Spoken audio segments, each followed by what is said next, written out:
വിവരങ്ങൾ ആർക്കും ലഭ്യമാക്കാമെന്നതിന് സ്ഥിരീകരണം 800 രൂപയും അരമണിക്കൂറും ഉണ്ടെങ്കിൽ ആരുടെയും ആധാർ വിവരങ്ങൾ ശേഖരിക്കാമെന്നും പുതിയ കാർഡ് ലഭ്യമാക്കാമെന്നും ഏജന്റുമാർ. ആധാറിന്റെ വിശ്വാസ്യത ചോദ്യം ചെയ്യുന്ന ഞെട്ടിപ്പിക്കുന്ന വിവരങ്ങൾ ദ ട്രിബ്യൂൺ ദിനപത്രമാണ് പുറത്തുകൊണ്ടുവന്നത്. ഇനിയെങ്കിലും ആധാർ നിർബന്ധമാക്കുന്ന നടപടിയിൽ നിന്ന് സർക്കാർ പിന്മാറണമെന്ന് CPIM general secretary Sitaram Yechury ആവശ്യപ്പെട്ടു. അതേസമയം ട്രിബ്യൂൺ റിപ്പോർട്ട് ആധാർ അധികൃതർ നിഷേധിച്ചു.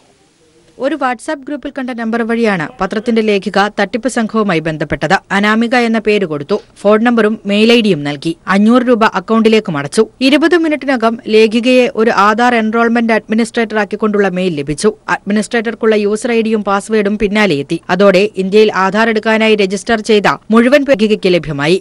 ആധാർ കാർഡ് അച്ചടിച്ചെടുക്കാനുള്ള സോഫ്റ്റ്വെയർ കൂടി ആവശ്യപ്പെട്ട ലേഖികയ്ക്ക് 300 രൂപ കൂടി മുടക്കിയപ്പോൾ ഏജന്റ് അതും ലഭ്യമാക്കി. അതോടെ ഇന്ത്യയിൽ ആരുടെ പേരിലുള്ള ആധാർ കാർഡ് അച്ചടിക്കാനും ലേഖികയ്ക്ക് കഴിയുമെന്ന സ്ഥിതിയായി. അതീവ രഹസ്യമായി സൂക്ഷിക്കുന്നതായി സർക്കാർ അവകാശപ്പെടുന്ന രേഖകളാണ് അരമണിക്കൂറിൽ 800 രൂപ മുടക്കിൽ ആർക്കും അച്ചടിക്കാവുന്ന വിധത്തിൽ ലഭ്യമായത്. ഗുരുതരമായ സുരക്ഷാ വീഴ്ച ഉണ്ടായതായി ആധാർ വിവരങ്ങൾ കൈകാര്യം ചെയ്യുന്ന അധികൃതരും സമ്മതിക്കുന്നു. എന്നാൽ ഇതെങ്ങനെ സാധിക്കുന്നു എന്ന് പറയാൻ അധികൃതർക്ക് കഴിയുന്നതുമില്ല. ആധാർ വിവരങ്ങൾ ഒട്ടും സുരക്ഷിതമല്ലെന്നും വാണിജ്യാവശ്യങ്ങൾക്കടക്കം ഈ വിവരങ്ങൾ ദുരുപയോഗപ്പെടും എന്നും ആരോപണങ്ങൾ ഉയരുന്നതിനിടയിലാണ് പത്രത്തിന്റെ വെളിപ്പെടുത്തൽ വന്നത്. മോദി സർക്കാർ അടിച്ചേൽപ്പിക്കുന്ന ആധാറിന്റെ തെളിവുകളാണ് പുറത്തുവരുന്നതെന്നും ഈ ഭ്രാന്ത് അവസാനിപ്പിക്കാൻ ഇതിലും കൂടുതൽ തെളിവുകൾ ആവശ്യമുണ്ടോയെന്നും സീതാറാം യെച്ചൂരി വാർത്തയോട് പ്രതികരിച്ചു. News desk. ജീവകാരുണ്യ പ്രവർത്തനത്തിന്റെ പേരിൽ വനിതാ മെമ്പറെ BJP പുറത്താക്കി. ആലപ്പുഴ പുന്നപ്ര സൗത്ത് 15-ാം വാർഡ് മെമ്പർ ബിന്ദുവിനെയാണ് പുറത്താക്കിയത്. ഉച്ചഭക്ഷണ പരിപാടിക്ക് നേതൃത്വം കൊടുത്തതിനാണ് തനിക്കെതിരെ നടപടി ഉണ്ടായതെന്ന് ബിന്ദു പറഞ്ഞു. അവർ പറയുന്ന സംഘടനാവിരുദ്ധ പ്രവർത്തനം എന്ന് പറയുന്നത് നമുക്ക് കഴിഞ്ഞ കുറേ ദിവസങ്ങളായിട്ട് ഇങ്ങനെ പറഞ്ഞുകൊണ്ട് വന്നത് നമ്മൾ വാർഡിൽ CPMകാരുമായിട്ട് ചേർന്നിട്ടാണ് വാർഡിലെ പ്രവർത്തനങ്ങൾ നടത്തുന്നതെന്നുള്ള ഒരു രീതിയിലൊരു വ്യാപകമായ ഒരു പ്രചരണമുണ്ട്. പക്ഷേ എന്നെ സംബന്ധിച്ച് ഒരു പഞ്ചായത്ത് മെമ്പർ എന്ന രീതിയിൽ ഒരു പൊതുവായിട്ട് കാണാനാണ് എല്ലാ കാര്യത്തിനെയും നമ്മൾ അങ്ങനെയാണ് കണ്ടിരിക്കുന്നതും ഇനി കാണുന്നതും അങ്ങനെ തന്നെയാണ്.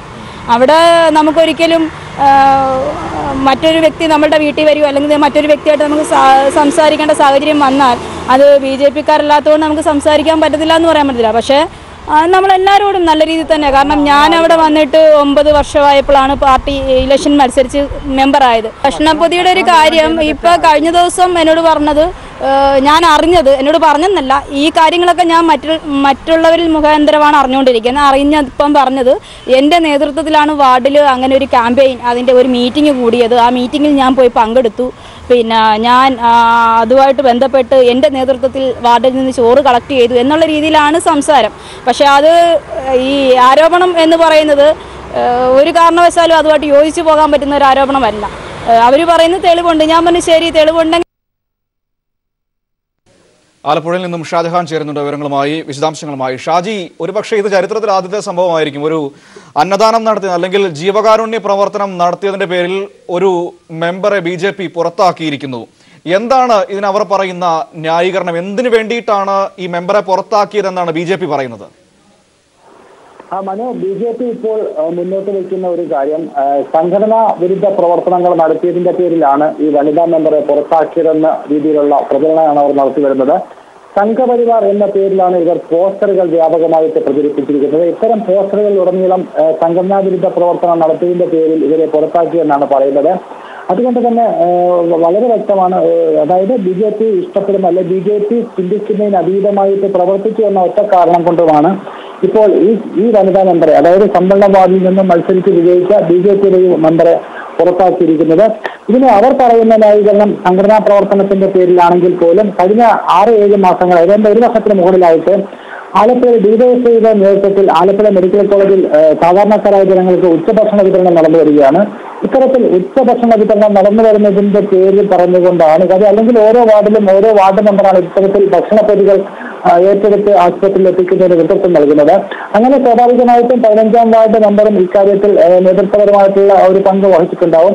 അങ്ങനെ BJPക്ക് വേണ്ടി ഭക്ഷണപ്പൊതികൾ ഏറ്റെടുത്ത് വിതരണം ചെയ്യുന്നതിന് വേണ്ടി നേതൃത്വം നൽകി എന്നുള്ളതാണ് ഇവർക്കെതിരെയുള്ള ആരോപണം. പക്ഷേ ഇത്തരത്തിൽ വ്യാപകമായിട്ട് ഇത്തരത്തിൽ പ്രകടനങ്ങൾ നടക്കുന്നുണ്ടെങ്കിൽ പോലും അത് പുറത്തു പറയാൻ BJP നേതൃത്വമോ അല്ലെ സംഘപരിവാർ സംഘടനയോ ഒന്നും തയ്യാറാകുന്നില്ല. അവർ പറയുന്നൊരു കാരണം സംഘടനാ വിരുദ്ധ പ്രവർത്തനം നടത്തിയതിന്റെ പേരിലാണ് ഇവരെ പുറത്താക്കിയിരിക്കുന്നത്. ഇത്തരത്തിലുള്ള പ്രകടനങ്ങളാണ് വ്യാപകമായിട്ട് പുന്നപ്ര പഞ്ചായത്തിലും പരിസരങ്ങളിലും കാണാൻ സാധിക്കുന്നത്. പക്ഷേ BJPയുടെ ഉന്നത സംഘടനാ നേതാക്കൾ ഇക്കാര്യത്തിൽ നിലപാട് വ്യക്തമാക്കിയിട്ടില്ല. എന്തായാലും DYFI ഇതിനെതിരായിട്ട് രംഗത്ത് വന്നിട്ടുണ്ട്. കാര്യം ജീവകാരുണ്യ പ്രവർത്തനത്തിന് നേതൃത്വം നൽകിയ ഒരു ജനപ്രതിനിധിയെ BJP പുറത്താക്കിയതിന് BJP നേതൃത്വം മറുപടി നൽകണമെന്നുള്ള ആവശ്യവുമായിട്ട് BJPയുടെ ജില്ലാ ഭാരവാഹികളും രംഗത്ത് വന്നിട്ടുണ്ട്.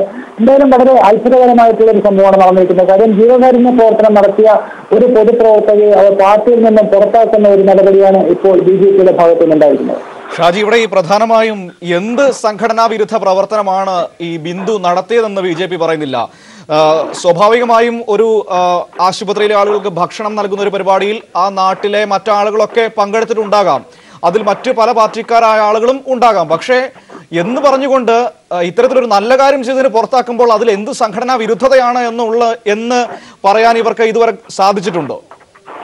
അത്തരത്തിൽ യാതൊരുവിധ വിശദീകരണവും BJPയുടെ ഭാഗത്തു നിന്നുണ്ടായിട്ടില്ല. ഇപ്പോൾ DYFI നടത്തിവരുന്ന ഈ ഭക്ഷണ വിതരണം ഏകദേശം 500-ലധികം ആളുകൾക്കാണ് ഓരോ ദിവസവും ആലപ്പുഴ മെഡിക്കൽ കോളേജിൽ ഉച്ചഭക്ഷണം ഇവർ സൗജന്യമായിട്ട് വിതരണം ചെയ്തു വരുന്നത്. അതിന് കക്ഷി രാഷ്ട്രീയത്തിന് അതീതമായി ജാതിമത ചിന്തകൾക്ക് അതീതമായി എല്ലാ വിഭാഗം ജനങ്ങളിൽ നിന്നും ഭക്ഷണപ്പൊടികൾ മാത്രം സ്വരൂപിച്ചുകൊണ്ടാണ് ഇവർ ആലപ്പുഴ മെഡിക്കൽ കോളേജിൽ ഇത്തരത്തിൽ ഭക്ഷണം വിതരണം ചെയ്തു വരുന്നത്. ഒരു വർഷത്തോളമായിട്ട് വളരെ വിജയകരമായിട്ട് ഈ ദൗത്യം പൂർത്തീകരിച്ചു വരികയാണ്. ഓരോ വാർഡ് കേന്ദ്രീകരിച്ചുകൊണ്ടാണ് ഓരോ മാസവും അല്ലെങ്കിൽ മാസങ്ങൾക്ക് ശേഷം അവർ ഓരോ വാർഡ് കേന്ദ്രീകരിച്ചുകൊണ്ടാണ് ഇത്തരത്തിൽ ഭക്ഷണപ്പൊടികളൊക്കെ തന്നെ ശേഖരിച്ച് വിതരണം ചെയ്തു വരുന്നത്. സ്വാഭാവികമായിട്ടും ഈ BJP മെമ്പറുടെ മണ്ഡലത്തിലോ അല്ലെങ്കിൽ ആ വാർഡിലും ഇത്തരത്തിൽ ഭക്ഷണപ്പൊടി ശേഖരിക്കുന്നതിന് DYFI പ്രവർത്തകർ വന്നപ്പോൾ ഈ പറയപ്പെടുന്ന മെമ്പറും അതിനോട് കൂടെ നിന്നിട്ടുണ്ടാവും. അത്തരത്തിൽ അവരോടൊപ്പം നിന്ന് ഭക്ഷണപ്പൊടികൾ ശേഖരിച്ച് വിശക്കുന്നവർക്ക് ഭക്ഷണം നൽകുന്നതിന് നേതൃത്വം നൽകിയതിന്റെ പേരിലാണ് ഇപ്പോൾ അത്തരം ഒരു ജീവകാരുണ്യ പ്രവർത്തനം നടത്തിയതിന്റെ പേരിലാണ് ഇപ്പോൾ ഈ BJP മെമ്പറെ പാർട്ടിയിൽ നിന്ന് പുറത്താക്കിയതായിട്ട് സംഘപരിവാർ സംഘടന വ്യക്തമാക്കിയിരിക്കുന്നത്. സംഘപരിവാറിന്റെ നേതൃത്വത്തിലുള്ള പോസ്റ്ററുകളാണ് നമുക്ക് പുനഃ വ്യാപകമായിട്ട് കാണാൻ സാധിക്കുന്നത്. ഇത്തരം ജീവകാരുണ്യ പ്രവർത്തനം നടത്തിയതിന്റെ പേരിലല്ല പുറത്താക്കിയതെന്നുള്ള മറച്ചു വെച്ചുകൊണ്ട് സംഘടനാ പ്രവർത്തനം എന്ന പേര് നൽകിക്കൊണ്ടാണ് ഇവരെ ഇപ്പോൾ പുറത്താക്കി സംഘടനാ വിരുദ്ധ പ്രവർത്തനം നടത്തിയെന്നുള്ള പേര് നൽകിക്കൊണ്ടാണ് ഇവരെ ഇപ്പോൾ പാർട്ടിയിൽ നിന്നും പുറത്താക്കിയതായിട്ട് സംഘപരിവാർ സംഘടനകൾ പുറത്താക്കി റിപ്പോർട്ട് നൽകിയിരിക്കുന്നത്. ശരി ഷാജി, ഞാൻ വരാം. ഇപ്പോൾ മറ്റൊരു പ്രധാനപ്പെട്ട വാർത്തയുണ്ട്. ഭൂമി ഇടപാടുമായി ബന്ധപ്പെട്ട സിറോ മലബാർ സഭയുടെ വൈദിക യോഗമുണ്ടായിരുന്നു. അതിൽ കർദിനാൾമാർ ജോർജ് ആലഞ്ചേരി പങ്കെടുത്തിരുന്നില്ല. അതിനുശേഷം ഇപ്പോൾ വൈദികർ അവർ മാധ്യമങ്ങളെ കാണുകയാണ്. തത്സമയം ആ പിഴവുകൾ കാരണം നമുക്ക് കൃത്യമായിട്ട് അറിയാം, കൃത്യമായ ചില രീതികളുണ്ട് ഭൂമി ഇടപാടുകൾ നടത്തുമ്പോൾ. അപ്പോൾ കൂടുതൽ വിവരങ്ങൾ തീർച്ചയായിട്ടും ഭൂമി ഇടപാട് നടക്കുമ്പോൾ ചില രീതികളുണ്ട്. സഭയിൽ അത്തരത്തിലൊരു ഇടപാട് നടക്കണമെങ്കിൽ അത് സഭയുടെ പൂർണ്ണമായ കുറേയേറെ സമിതികൾ കാനോൻ നിയമം ഒക്കെ അടിസ്ഥാനമാക്കിയുള്ള കാനോനിക നിയമത്തിലുള്ള സമിതികളുണ്ട്. അവയുടെയൊക്കെ അനുമതി വേണം. എന്നാൽ ഇതിനൊന്നും അനുമതി അല്ലെങ്കിൽ ഇവരെ ഒന്നും അറിയിക്കാതെയാണ് ഈ ഭൂമി ഇടപാട് നടത്തിയത് എന്ന തരത്തിൽ കഴിഞ്ഞ ദിവസങ്ങളിൽ വാർത്ത വന്നിരുന്നു. മാത്രമല്ല അതിൽ ആലഞ്ചേരിക്ക് പങ്കുണ്ട് എന്ന തരത്തിൽ തന്നെയായിരുന്നു വൈദികരിൽ ഭൂരിഭാഗവും പറഞ്ഞിരുന്നു. ഇപ്പോൾ നമുക്ക് നിലവിൽ അറിയാൻ കഴിഞ്ഞത് ഈ യോഗത്തിൽ എത്തുന്നതിൽ നിന്ന് ജോർജ് ആലഞ്ചേരി കർദിനാളിനെ തടഞ്ഞിരുന്നു എന്ന് വരെ മനസ്സിലാക്കാൻ വേണ്ടി കഴിയുന്നു. 3 ഏക്കറോളം ഭൂമിയാണ് ഇതുമായി ബന്ധപ്പെട്ട് ഈ വിവാദങ്ങളിൽ അകപ്പെട്ടു പോയത്. സഭയ്ക്ക് വലിയ നഷ്ടം, ഏകദേശം ഭൂമി ഇടപാടിൽ 3 ഏക്കറിന്റെ ഭൂമി ഇടപാടിൽ മാത്രം 18 കോടി രൂപയോടെ അത്രത്തോളം നഷ്ടമുണ്ടായ സംഭവം. ഇത് കാനോനിക നിയമവുമായി ബന്ധപ്പെട്ട ഐക്യ അടക്കമുള്ള അവരുടെ സമിതികളെ ഒന്നും അറിയിച്ചു. സിബി ചേരുന്നു. സിബി, ഈ ഭൂമി ഇടപാടുമായി ബന്ധപ്പെട്ട വലിയ വിവാദം ചർച്ച ചെയ്യാൻ വേണ്ടിയിട്ടാണല്ലോ വൈദികരുടെ യോഗം ചേർന്നിരുന്നത്. ഇതിൽ മാർ ജോർജ് ആലഞ്ചേരിക്ക് പങ്കെടുക്കാൻ കഴിഞ്ഞിരുന്നുമില്ല, അദ്ദേഹത്തെ തടഞ്ഞിരുന്നു എന്ന തരത്തിലൊക്കെ സൂചനകൾ വരുന്നുണ്ട്. സത്യത്തിൽ എന്താണ് അവിടെ സംഭവിച്ചത്? അത് തന്നെയാണ് മനു സംഭവിച്ചത്. ഇന്ന് ഈ എറണാകുളം അങ്കമാലി അതിരൂപതയുടെ ഈ വൈദിക സമിതി യോഗം ഇന്ന് ഉച്ചയ്ക്ക് 2:30 തീരുമാനിച്ചിരുന്നായിരുന്നു. ഇതിന് തന്നെ കർദിനാൾ മാർ ജോർജ് ആലഞ്ചേരി തന്നെയാണ് ഇത്തരത്തിലൊരു യോഗം വിളിച്ചു കൂട്ടിയത്. എന്നാൽ ഇപ്പോൾ ആ യോഗം മാറ്റിവെച്ചിരിക്കുന്നു. അതിന് പ്രധാനമായും പറയുന്നത് ഈ അൽമായ സമിതി അംഗങ്ങളായ പ്രതിനിധികളായ ചില VV അഗസ്റ്റിൻ അല്ലെങ്കിൽ ശ്രീ സാബു ജോസ്, കന്നഡി കരിമ്പാലയിൽ എന്നിങ്ങനെ 3 പേർ കൂടി ഈ വൈദിക സമിതി യോഗത്തിൽ പിതാവ് വരുന്നതിന് തടസ്സപ്പെടുത്തും വിധം മുറിയിൽ തടഞ്ഞു വെച്ചു എന്നുള്ള ഒരു വാർത്താക്കുറിപ്പാണ് ഇപ്പോൾ സെക്രട്ടറിയായ ഫാദർ കുര്യാക്കോസ് മുണ്ടാടൻ അറിയിച്ചിരിക്കുന്നത്. ഈ സഹായ മെത്രാന്മാരായ മാർ സെബാസ്റ്റ്യൻ ഇടയന്ത്രത്തിലും മാർ ജോസ് പുത്തൻവീട്ടിലും ഈ വൈദിക സമിതിയിൽ ഇന്ന് നടത്തേണ്ടതിന്റെ ആവശ്യം ബോധിപ്പിച്ചിരുന്നു. എന്നിട്ടും ഈ യോഗത്തിൽ പിതാവിനെ പങ്കെടുക്കാൻ വേണ്ടി സമ്മതിച്ചില്ലെങ്കിൽ മുറിയിൽ തടസ്സപ്പെടുത്തി അതുകൊണ്ടാണ് ഇന്ന് യോഗം നടക്കുന്നത്. നടക്കാതെ പോയത്. കാരണം കർദിനാൾ മാർ ജോർജ് ആലഞ്ചേരി നേതൃത്വത്തിലാണ് ഈ യോഗം നടക്കേണ്ടിയിരുന്നത് എന്ന് ഉച്ചയ്ക്ക് 2:30 മുതൽ തന്നെ എല്ലാ 40ഓളം വൈദികർ ഇവിടെ എത്തിയിരുന്നു. എന്നാൽ പിന്നീട് ഈ യോഗത്തിലേക്ക് അധ്യക്ഷനായി എത്തേണ്ട കർദിനാൾ മാർ ജോർജ് ആലഞ്ചേരി എത്തിയില്ല. അതിന് കാരണം അൽമായ പ്രതിനിധിയായ 3 പേർ കൂടി ഈ വൈദികനെ തടഞ്ഞു വെച്ചു. എന്നാൽ ഈ കെന്നഡി പ്രധാനമായും നമ്മൾ പ്രതികരിച്ചത് പിതാവിനെ ഒറ്റപ്പെടുത്താനും ഇതിൽ കഴിവാക്കാനും പലരും ശ്രമിക്കുന്നുണ്ട്. ഇത് ഞങ്ങൾ സമ്മതിക്കില്ല എന്ന് തന്നെയാണ് ഈ കെന്നഡി ഉൾപ്പെടെയുള്ളവർ അൽമായ പ്രതിനിധികളെ പുറത്തിറങ്ങിയ ശേഷം മാധ്യമങ്ങൾ പ്രതികരിച്ചത്. എന്തായാലും ഈ സഭയ്ക്കുള്ളിലൊരു ഭിന്നമായ സ്വരം തന്നെയാണ് ഇപ്പോൾ ഉയർന്നു വന്നിരിക്കുന്നത്. ഇപ്പോൾ സെക്രട്ടറി ഫാദർ കുര്യാക്കോസ് മുണ്ടാണ് മാധ്യമങ്ങളോട് സംസാരിക്കുകയാണ്. ഇത് പ്രധാനമായും കർദിനാൾ പിതാവ് എഴുതിയത് അൽമായരുടെ ഒരു സംഘം നമ്മുടെ സമ്മേളനത്തിലേക്ക് വരുവാൻ എന്നെ ബലം പ്രയോഗിച്ച് തടസ്സപ്പെടുത്തുന്നതിനാൽ ഇന്നത്തെ വൈദിക സമ്മേളനം മാറ്റിവെക്കാൻ ഞാൻ നിർബന്ധിതനായിരിക്കുന്നു. ഈ പിതാവിന്റെ ഈ അറിയിപ്പിന്റെ പശ്ചാത്തലത്തിൽ ഇന്നത്തെ വൈദിക സമിതി യോഗം മാറ്റിവെച്ചു എന്നുള്ള ഒരു വാർത്താക്കുറിപ്പാണ് നമുക്കിപ്പോൾ ഇവിടെ നിന്നും ലഭിച്ചിരിക്കുന്നത്.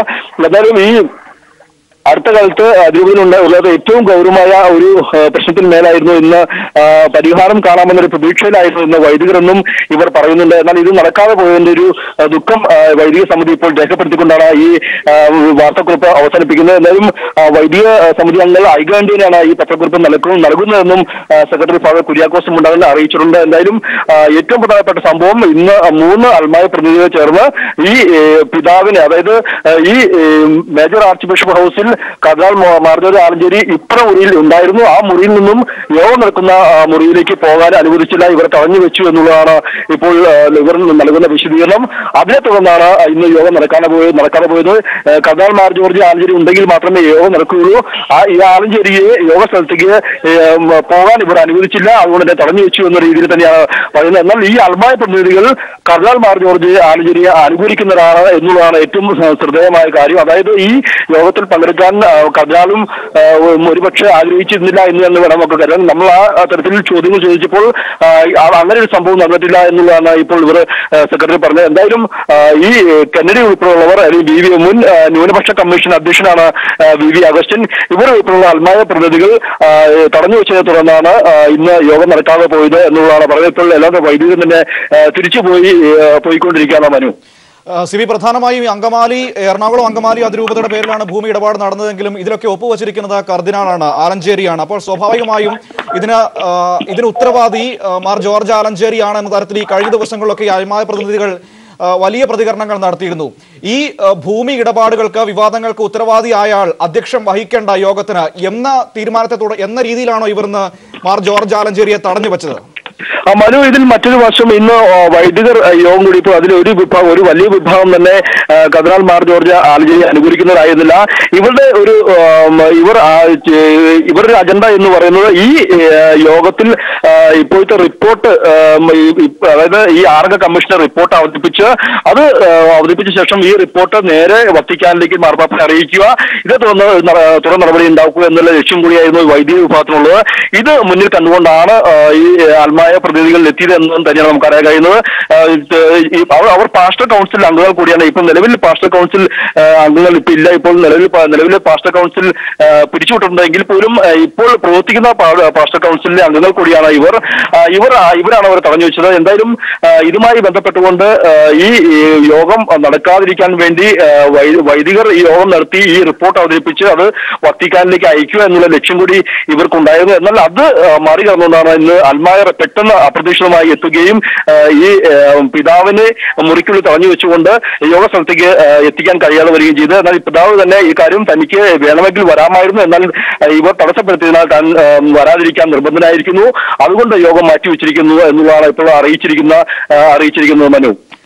ശരി, സിബിയാണ് വിവരങ്ങൾ നൽകിയത്. മാർ ജോർജ് ആലഞ്ചേരിയെ വൈദികരുടെ യോഗത്തിൽ പങ്കെടുക്കാൻ സമ്മതിച്ചില്ല. അദ്ദേഹത്തെ ഒരു സംഘം അൽമായരുടെ നേതൃത്വത്തിൽ തൊട്ടടുത്ത മുറിയിൽ തടഞ്ഞു വച്ചു. അതിനെ തുടർന്ന് തനിക്ക് ഈ യോഗത്തിൽ പങ്കെടുക്കാൻ കഴിയില്ല, ഈ ഭൂമി ഇടപാടുമായി ബന്ധപ്പെട്ട വിഷയങ്ങൾ ചർച്ച ചെയ്യേണ്ട നിർണായക യോഗത്തിൽ തനിക്ക് പങ്കെടുക്കാൻ കഴിയില്ല എന്ന് അദ്ദേഹം കുറിപ്പ് മുഖേന മറ്റ് വൈദികരെ അറിയിച്ചു. വലിയ ഭിന്നത ഈ വിഷയവുമായി ബന്ധപ്പെട്ട് സിറോ മലബാർ സഭയിൽ ഉടലെടുത്തിരിക്കുന്നു. നേരത്തെ വൈദികർക്കിടയിലും ഭിന്നതയുണ്ടായിരുന്നു. മാത്രമല്ല ഇപ്പോൾ വൈദികരും അൽമായരും 3 പക്ഷത്തായി നിൽക്കുന്ന കാഴ്ച. ഒരു വിഭാഗം വൈദികർ ആലഞ്ചേരിക്കൊപ്പവും ഒന്ന് എതിർവശത്തും, അൽമായർ അവർ മുഴുവൻ വൈദികർക്കും എതിരായി നിൽക്കുന്ന ഒരു കാഴ്ചയാണ് ഇപ്പോൾ നമുക്ക് നിലവിൽ കാണാൻ വേണ്ടി കഴിയുന്നത്. ആലപ്പുഴയിലെ ലേക്ക് പാലസ് റിസോർട്ടിലേക്ക് വയൽ നികത്തി റോഡ് നിർമ്മിച്ച കേസിൽ തോമസ് ചാണ്ടിക്കെതിരെ FIR രജിസ്റ്റർ ചെയ്ത് അന്വേഷണം നടത്താൻ കോടതി ഉത്തരവ്. വിജിലൻസിന്റെ ത്വരിതാന്വേഷണ റിപ്പോർട്ട് അംഗീകരിച്ചുകൊണ്ടാണ് കോട്ടയം വിജിലൻസ് കോടതി അന്വേഷണത്തിന് ഉത്തരവിട്ടിരിക്കുന്നത്. 2 ആഴ്ചയ്ക്കകം അന്വേഷണ റിപ്പോർട്ട് സമർപ്പിക്കാനും കോടതി ഉത്തരവ്. വലിയകുളം സീറോ ജെട്ടി റോഡ് നിർമ്മാണത്തിൽ ക്രമക്കേടുണ്ടെന്ന് കാട്ടി അഡ്വക്കേറ്റ് സുഭാഷ് കോട്ടയം വിജിലൻസ് കോടതിയിൽ പരാതി നൽകിയിരുന്നു. ഇതേക്കുറിച്ച് ത്വരിതാന്വേഷണം നടത്തി റിപ്പോർട്ട് സമർപ്പിക്കാൻ കോടതി ആവശ്യപ്പെട്ടിരുന്നു. തുടർന്ന് അഴിമതി നിരോധനം, ഗൂഢാലോചന, തണ്ണീർത്തടം നികത്തൽ എന്നിവയെക്കുറിച്ചുള്ള ത്വരിതാന്വേഷണ റിപ്പോർട്ട് മുദ്രവച്ച കവറിൽ വിജിലൻസ് കോടതിയിൽ സമർപ്പിച്ചു. അത് പരിശോധിച്ച ശേഷമാണ് കേസിൽ എഫ്ഐആർ ഇട്ട് കൂടുതൽ അന്വേഷണം നടത്താൻ കോട്ടയം വിജിലൻസ് കോടതി ഉത്തരവിട്ടത്. റിപ്പോർട്ട് 2 ആഴ്ചയ്ക്കകം സമർപ്പിക്കണമെന്നും കോടതി നിർദ്ദേശിച്ചു. News bureau, Kottayam.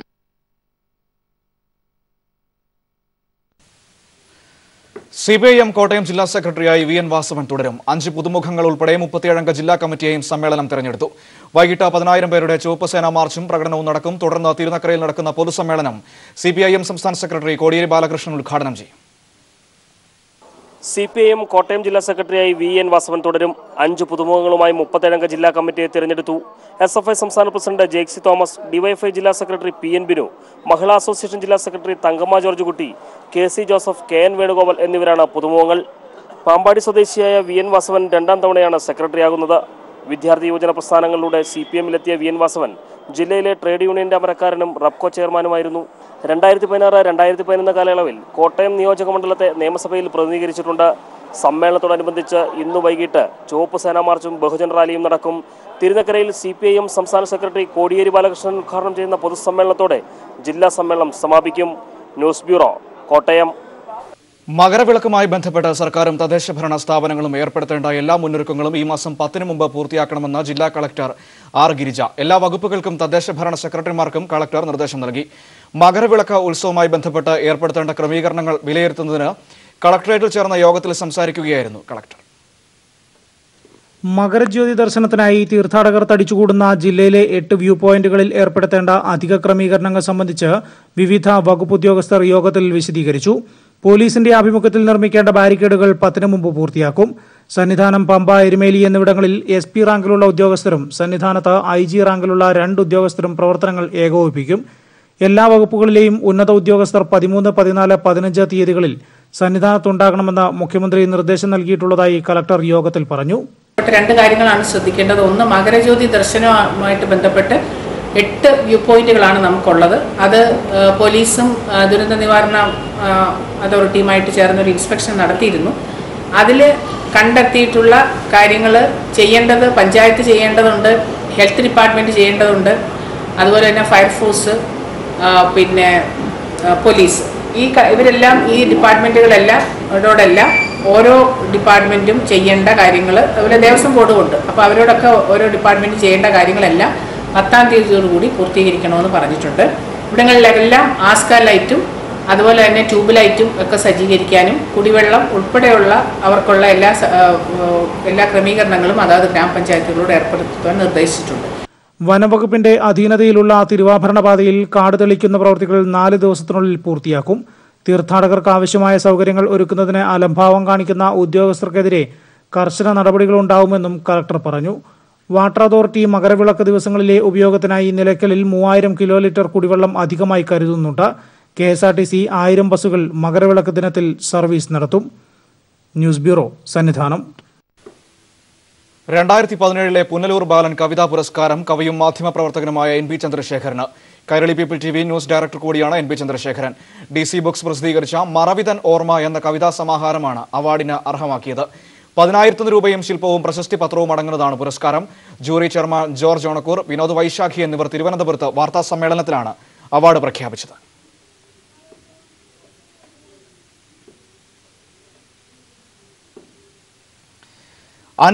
ാമത് സംസ്ഥാന സ്കൂൾ കലോത്സവത്തിനായുള്ള സ്വർണ്ണക്കപ്പ് തൃശൂർ ജില്ലാതിർത്തിയായ കടവല്ലൂരിലെത്തി. മന്ത്രിമാരായ professor Shri Raveendranath, AC Moideen, VS Sunilkumar എന്നിവർ ചേർന്ന് കപ്പ് ഏറ്റുവാങ്ങി. 117.5 പവനിൽ തീർത്ത സ്വർണ്ണക്കപ്പ് വഹിച്ചുള്ള ജാഥ വൈകിട്ടോടെ കലോത്സവ നഗരിയിലെത്തും. കഴിഞ്ഞ വർഷത്തെ കലോത്സവ ചാമ്പ്യന്മാരായ കോഴിക്കോട് ജില്ലയിൽ നിന്ന് സ്വർണ്ണക്കപ്പുമായി പുറപ്പെട്ട സംഘം 10:30 തൃശൂർ ജില്ലാ അതിർത്തിയായ പെരുമ്പിലാവ് കടവല്ലൂരിലെത്തി. കോഴിക്കോട് ജില്ലാ വിദ്യാഭ്യാസ വകുപ്പ് ഉപഡയറക്ടറുടെ നേതൃത്വത്തിലാണ് കപ്പ് എത്തിയത്. തൃശൂർ ജില്ലാ അതിർത്തിയിൽ തയ്യാറായിരുന്ന മന്ത്രിമാരായ AC Moideen, professor C Raveendranath, VS Sunilkumar എന്നിവർ വിദ്യാഭ്യാസ വകുപ്പ് ഉദ്യോഗസ്ഥരിൽ നിന്ന് സ്വർണ്ണക്കപ്പ് ഏറ്റുവാങ്ങി. തുടർന്ന് തുറന്ന ജീപ്പിൽ വാദ്യമേളങ്ങളുടെ അകമ്പടിയുമായി കലോത്സവ നഗരിയായ തൃശൂരിലേക്ക് പ്രയാണം ആരംഭിച്ചു. 58 ബൈക്കുകളുടെ അകമ്പടിയോടെയാണ് ഘോഷയാത്ര. പെരുമ്പിലാവ് TMB ഹയർ സെക്കൻഡറി സ്കൂളിൽ ഘോഷയാത്രയ്ക്ക് ആദ്യ സ്വീകരണം നൽകി. വൈകിട്ടോടെ തൃശൂർ നഗരത്തിലെത്തുന്ന സ്വർണ്ണക്കപ്പ പ്രധാന വേദിയായ നീർമാതണത്തിൽ മന്ത്രിമാർ ചേർന്ന് ഏറ്റുവാങ്ങും. കലോത്സവത്തിന്റെ സമാപന ദിനം വരെ ജില്ലാ ട്രഷറിയിലാണ് കപ്പ് സൂക്ഷിക്കുക. Cameraman PP സലീമിനൊപ്പം CG Diljith. അടുത്ത വാർത്തകൾ അല്പസമയത്തിനകം. നമസ്കാരം.